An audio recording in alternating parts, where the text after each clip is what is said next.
The city of Parker is implementing a new tax to help with infrastructure. We'll tell you about this tax and how much it's going to cost residents.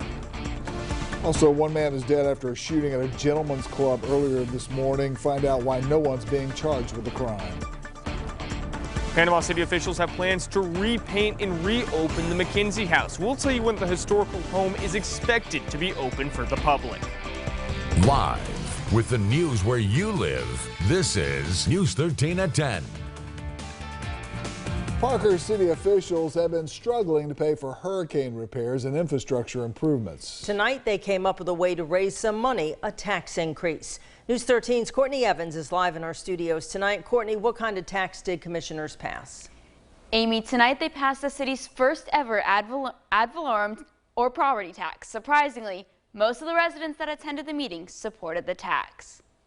Up until now, Parker residents never had to worry about a city ad valorem tax. But Wednesday night, Parker City Council members approved a property tax by a 4-to-1 vote. They approved a 3.8 millage rate to begin sometime next year. Parker Mayor Andrew Kelly says the money will help the city provide residents with services they deserve. We've never been able to hire more than 3 firemen. We've never been able to hire more than 9 policemen. We've got 9 or 11 public works, 4 or 5 admin. 30 employees, and we were able to scrape by every year.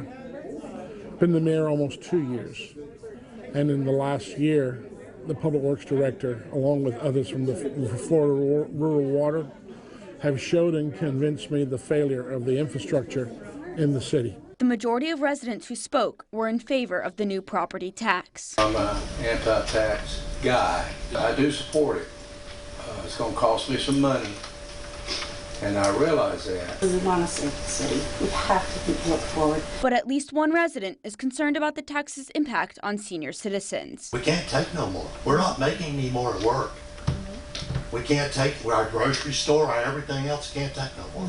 Mayor Kelly says raising taxes is better than the alternative. I'm not real big on borrowing. I'm not real big on spending what we don't have. The vast majority of the people of Parker want to keep this Parker. They do not want it to be another city. And so if I'm their mayor, I'm going to do the best I can for them every day. The new tax will generate an estimated $800,000 a year. Kelly says they hope to put some of the money into an emergency reserves account. Now, Courtney, why is Parker short of cash? Amy, their water and sewer infrastructure is about 50 years old and needs to be replaced. The broken lines cause road damages that also need repairs. All right, thank you so much. Courtney Evans reporting live tonight. An early morning shooting at a Panama City nightclub remains under investigation. One person was killed. The shooter has not been charged. Police say it happened around 4 a.m. at the Gold Nugget on 15th Street. The man who was killed was shooting his own gun at the front door of the nightclub. When officers arrived on scene, they found 36-year-old Angel Alamo Contreras dead in the parking lot. Police say Contreras had left the club as it was closing. After being locked out, he became enraged and grabbed a firearm from his vehicle and fired several rounds at the front door. Authorities say 29-year-old Glenn Kipple then returned fire, killing Contreras. There is all the evidence that would indicate that this individual was defending himself and defending others, as the Florida Stand Your Ground law provides for that to take place, and that is what the state attorney's office and our investigation has determined as to what has happened here. Kipple has a concealed carry license. Police say video surveillance backed up his statement of events. Panama City police say they do not plan to file any charges against Kipple. A Panama City Beach man is in the Bay County Jail tonight, accused of shooting another man during a domestic incident. And this happened about 9 o'clock last night at a home on Escanaba Avenue. And Panama City Beach police say that the victim attacked 61-year-old Danny Ray Hood. Another of the home's residents separated the pair. The victim went into the garage while Hood reportedly went inside the home and got a gun. Police say he shot the victim in the backside as the man tried to leave that garage. He is in the hospital tonight in critical condition. Earlier tonight, we reported that Hood had been arrested in September on another firearms charge. That arrest actually took place in September of 2021, and the charges were dropped in December of 2021. A judge has set Hood's bond at $150,000 this morning on the new aggravated assault with a deadly weapons charge. Authorities have released a few more details about yesterday's shooting at a home on North Bay Drive in College Point. The homeowners say that they found a stranger lying on the kitchen floor about 6 o'clock yesterday morning. The husband was armed with a gun, ordered the man to leave. But Bay County Sheriff's investigators say the stranger began arguing, causing the homeowner to feel threatened. He shot the man twice, killing him. Tonight, authorities identified the dead man as 23-year-old Aaron Mravik Lally. The investigation has been turned over to the state attorney's office, but sheriff's investigators say it appears the homeowner acted in self-defense and has not been charged. Franklin County Sheriff's deputies and state troopers are investigating a tragic incident that killed a toddler. It happened about 1:45 this afternoon on Oyster Road on the west side of Apalachicola. According to reports, a 42-year-old grandmother was going to back out of a driveway. Some children wanted to ride on the tailgate as she did it.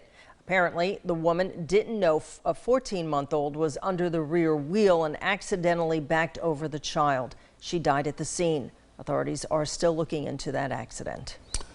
One of the oldest buildings in Panama City is getting new life. The McKinsey home is being restored to its former glory after severe damage during Hurricane Michael. News 13's Thomas Shults joins us live in the studios. Thomas, why is the city putting so much time and effort into this house? Tom, it's the historical value, Tom. The house belonged to Panama City's first mayor, Robert Lee McKinsey. City commissioners approved $150,000 this week to restore the old home. They've already removed lead paint and damaged wood. Now it's time to add some color. Restoring the McKinsey house is very important as we restore the entire historic downtown. Soon, the house of Robert Lee McKinsey will get a fresh coat of paint. City officials are looking to restore it to one of the premier structures in downtown Panama City. It used to be painted a beige, light beige, or an off-white with green trim on it. And that's so typical of the old framed dwellings in the downtown. Robert Hurst with the Bay County Historical Society says residents always thought the home belonged to the first mayor, but Mayor McKinsey's wife actually lived there first. Belle Booth built it. She was the postmistress in the downtown, but she married Mr. McKinsey, and he became the first mayor.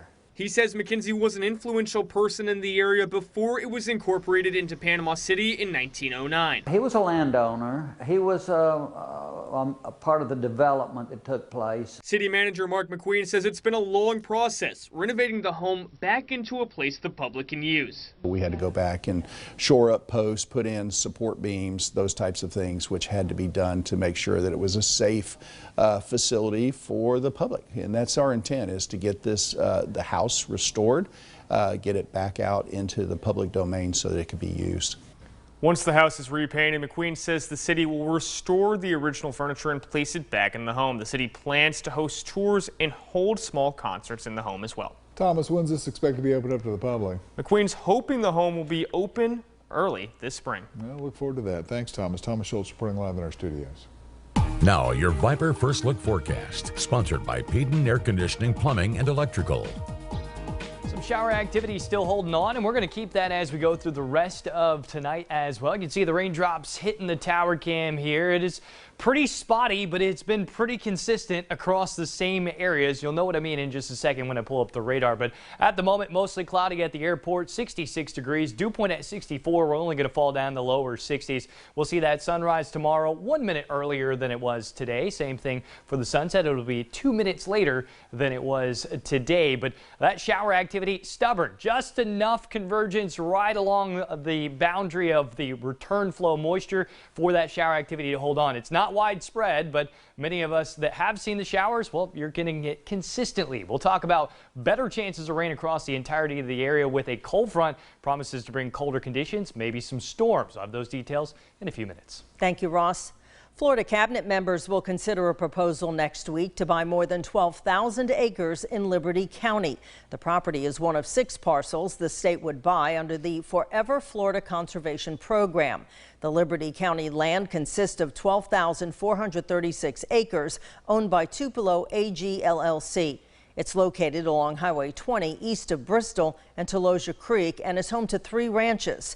The price would be a little more than $18 million. State officials are interested because it also is home to protected species like gopher tortoises, Apalachicola alligator snapping turtles, and eastern indigo and Florida pine snakes.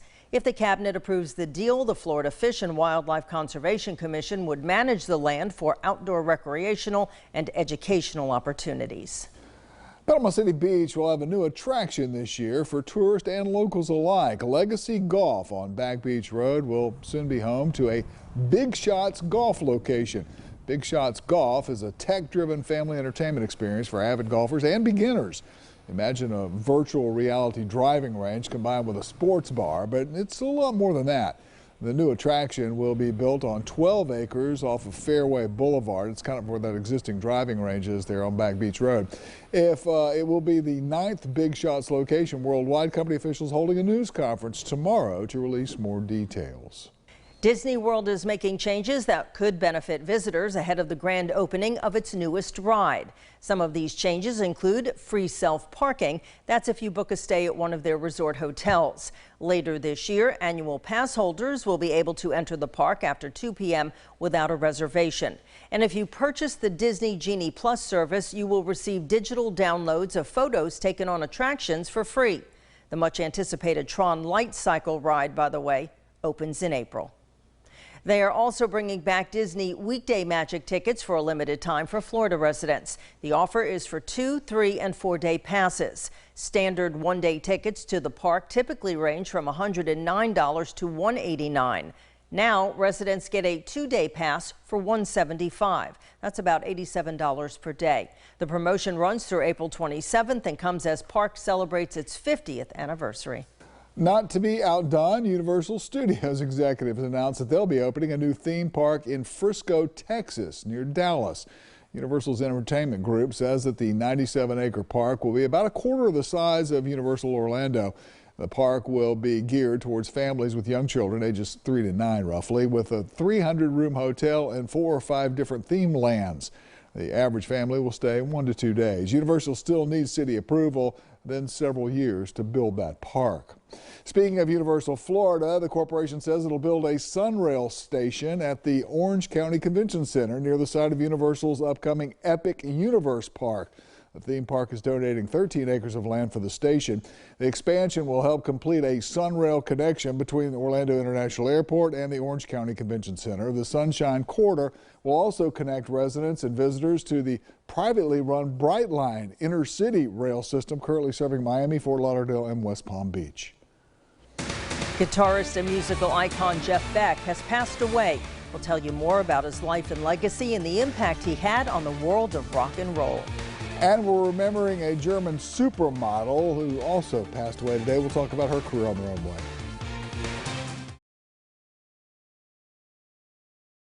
This is News 13 at 10. With Amy Hoyt, Sam Granville with sports, Chief Meteorologist Ross Whitley, and Tom Lewis. One of the world's greatest guitarists has died. Rock and Roll Hall of Fame member Jeff Beck died Tuesday of bacterial meningitis. Beck joined the legendary Yardbirds back in 1965, then left a year later to form the Jeff Beck Group, giving Ronnie Wood and Rod Stewart their first big break. He was one of 3 guitarists to play with the Yardbirds, sandwiched right in between Eric Clapton and Jimmy Page. Though he never achieved the superstardom of Clapton and Page, he was universally recognized as an incredible talent, landing on number 5 on the Rolling Stone magazine's list of world's greatest guitarists. He's a 2-time inductee in the Rock and Roll Hall of Fame, the first time for the Yardbirds in '92, then again in 2009 for his solo work. Last year he recorded his last album, 18, a collection of cover songs with Johnny Depp. Jeff Beck dead at age 78. One of an elite group of glamorous supermodels who graced magazine covers in the 80s and 90s and appeared in George Michael's Freedom 90 music video, Tatiana Patitz has died. Patitz's death was confirmed by her agent, who said the cause was illness but did not have further details. Patitz, who was born in Germany, raised in Sweden, and later made her life in California, was known as part of an elite handful of top supermodels. Appearing in the Michael video, of course, along with Christy Turlington, Linda Evangelista, Naomi Campbell, and Cindy Crawford. She was 56 years old. A few showers out there right now, but we got a bigger cold front to worry about tomorrow, maybe even some strong storms. We'll have the details just ahead.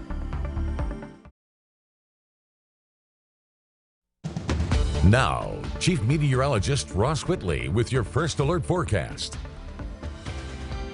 Well, we have some shower activity and some breezy conditions toward the end of today. We have seen the wind kind of settle down now that we've got a little more stable air, but still holding on to some showers. Tomorrow we're going to see more shower activity and thunderstorms, especially in the afternoon. So we do have a small craft advisory. Water temperature coming in at about 65. We'll see the wave heights all the way up to 3 to 4 feet. So we had yellow flags today. Willing to bet we'll see red or double red for tomorrow with those wave height action way up. Same thing on the boating. It's going to be quite choppy out there. Tomorrow's forecast corresponding to that. 73 for those daytime highs temperatures, and we should see anywhere between a 70 and 80% chance at rain. Scattered showers through much of the day, but they are going to remain relatively isolated, and most of us are going to be dry until the afternoon and evening hours as that cold front does work on through. This is what it looks like right now. Notice that narrow little strip of shower activity. There's just enough convergence with the high pressure here sitting off to our south and east, and the incoming moisture as that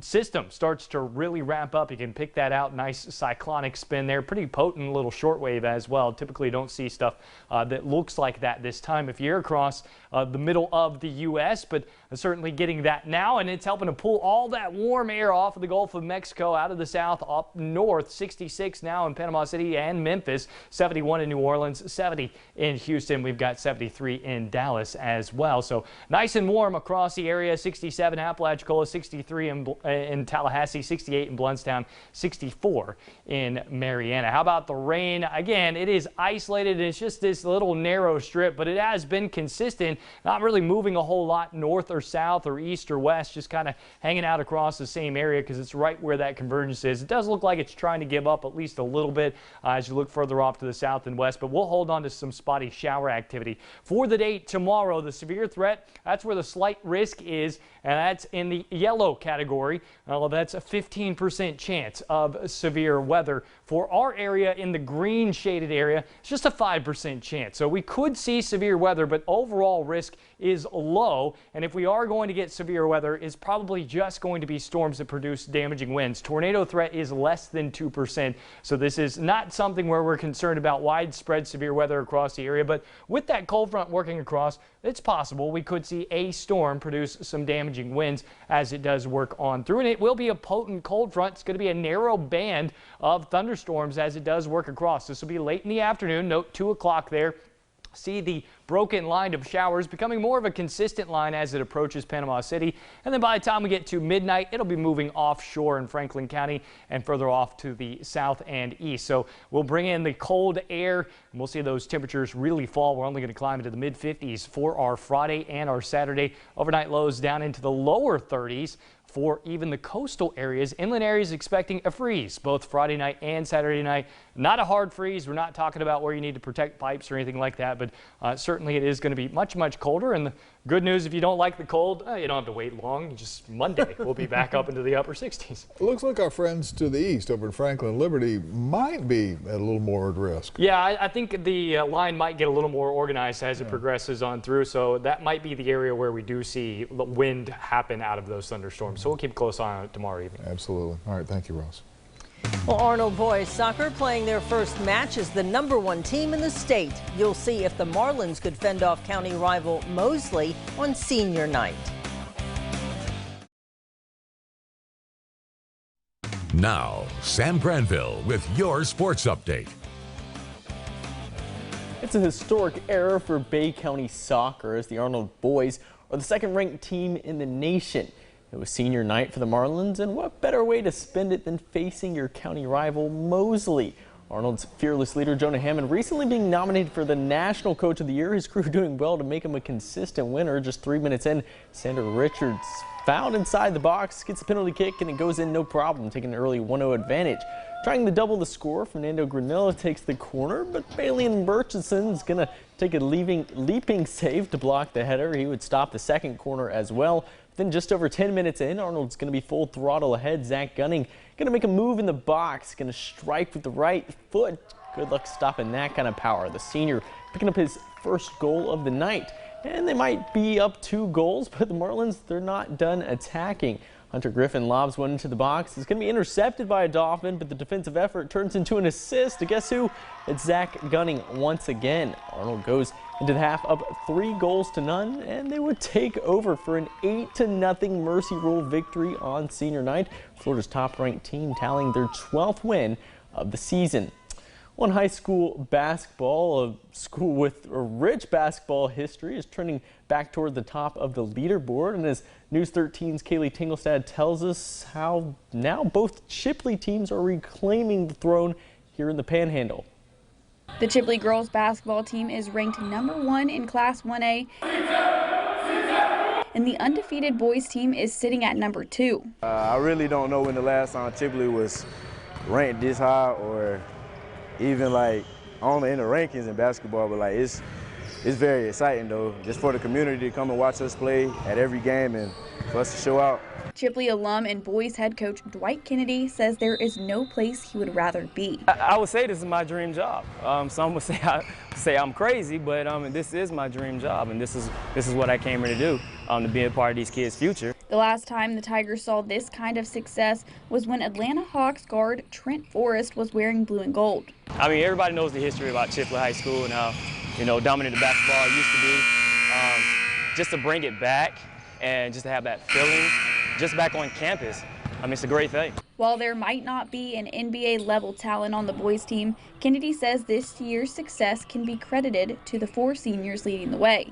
The success doesn't stop with the boys, as the Lady Tigers are sitting at 16-3, falling to a tough Graceville after taking the top spot in the rankings, but using the loss as motivation for the remainder of the season. We were in our heads because we had like 10 straight wins. And so we came in this game thinking, you know what, we're really good. It's about to be an easy dub, and we underestimated them. They're a really good team. They played good defense, so they get a lot of shots. One of the keys for the girls basketball team this season has been their dominant defense. In their 16 wins, the Lady Tigers have only allowed opponents to an average of 29 points. As the end of the regular season nears, the goal is still the same. We want to win district. We want to go to the Elite Eight. Go to all those things. All those things are still in front of us. So we just got to put our head down and go back to work like what we were doing. Chipley's success hasn't gone unnoticed, and they say it's amazing to see the community fill the stands and show their support. Been getting a lot of attention from a lot of places too, like all the congratulations, all the support from everybody, like everybody coming to the games. It's really nice. In Chipley, Kaleigh Tingelstad, News 13 Sports, Panhandle Strong. Both the Chipley boys and the girls are back in action tomorrow, with the Lady Tigers visiting Bay High, and the boys, they're going to be hosting Jay in a top 10 Class 1A showdown. That's it for sports. We'll be right back. So earlier tonight, you were talking about FSU, a #4 in this way too early poll. The way too early. So ESPN has the way too early poll. #4 in the nation. That's certainly the highest they've ever been put in there since Jameis Winston was the quarterback. Sure. So hopefully they live up to that potential. If you're a Florida State fan. I found out tonight, I didn't realize they released the final polls for the season, and Florida State was at #11. 11 in the country, and that's also the highest that they've been in a long time. A long time, since 14 when they played in the playoffs. Not that any of you guys matter, but Troy Trojans, 19 in the country. So very proud we matter, man. Troy alum. You, but we matter. I got 2 words for you. Go Noles.